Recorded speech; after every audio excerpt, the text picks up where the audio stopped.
Il y a encore quelques mois, elles étaient étudiantes, institutrices ou femmes au foyer. Aujourd'hui, elles sont en première ligne pour combattre Daesh.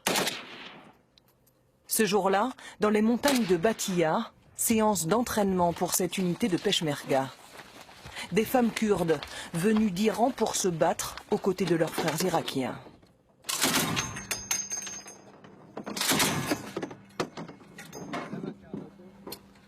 Je ne pouvais pas rester spectatrice alors que les femmes yézidis étaient prises en otage, réduites en esclavage. Je ne pouvais pas juste m'asseoir et regarder. C'est pour ça que j'ai décidé de venir me battre.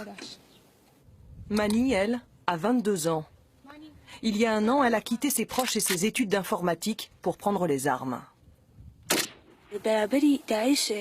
Moi, je suis fière de me battre dans ces montagnes, avec mon unité contre Daesh. Parce que Daesh représente un danger pour le monde entier. Tous les jours, on s'entraîne. On apprend comment faire des embuscades. On apprend à tirer. Les chefs nous apprennent aussi à manipuler différents types d'armes. Nous avons aussi des cours de patriotisme pour connaître l'histoire du Kurdistan. Aux côtés de Mani, elles sont 8 à s'entraîner, vivre et combattre au sein de ce régiment. Et ce n'est pas une exception. Au sein des forces Peshmerga, elles sont des centaines engagées sur le front en Irak et en Syrie. Là-bas, vous avez Berivan. C'est la chef de cette section. Elle est là depuis que la guerre contre Daesh a commencé. Elle, c'est Baran. Un général très fier de son unité féminine. D'autant que ce haut gradé l'a bien compris. L'image de ces combattantes est un formidable outil de communication pour les Peshmerga. Notre guerre contre Daesh n'est pas seulement une guerre militaire. C'est aussi une guerre de valeurs. Un combat entre deux cultures. Nos valeurs à nous, c'est la liberté, l'égalité. C'est de croire en l'humanité et en la beauté de la vie. Ces femmes incarnent ça. Et nous voulons incarner ça. Nos ennemis, eux, représentent la violence aveugle. Ils s'attaquent aux valeurs humaines. Ils incarnent l'obscurantisme. Elles n'ont pas vraiment conscience d'être devenues des symboles. Pour Mani et ses sœurs d'armes, la guerre est surtout synonyme d'émancipation.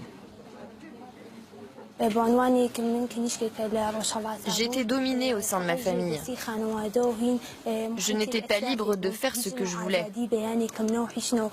En tant que femme, je voyais bien que je n'avais que peu de droits. C'est pour ça que je me suis engagée, pour la liberté de toutes les femmes. Je veux montrer au monde entier que même en tant que femme, on peut résister aux forces d'occupation, on peut détruire les ennemis qui attaquent le Kurdistan.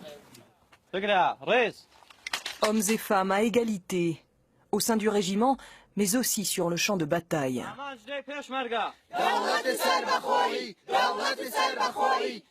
Les femmes kurdes ont leur martyr. Lorsque la guerre contre Daesh a commencé en 2014, la première victime du bataillon était d'ailleurs une jeune combattante de 19 ans. Des risques que Mani a acceptés. Quand on se fait tirer dessus, bien sûr qu'on a peur. On ne sait pas ce qui va se passer. Tu te dis, est-ce que je vais être touchée? Est-ce que ce sera mon frère qui va être touché? Mais vous savez, la volonté et la motivation des Peshmergas sont très fortes. C'est pour ça qu'on dépasse la peur. Une détermination sans faille et une conviction profonde, celle que les Peshmerga remporteront la victoire. Mani et son bataillon sont aujourd'hui engagés dans la bataille de Mossoul, aux côtés des forces de la coalition.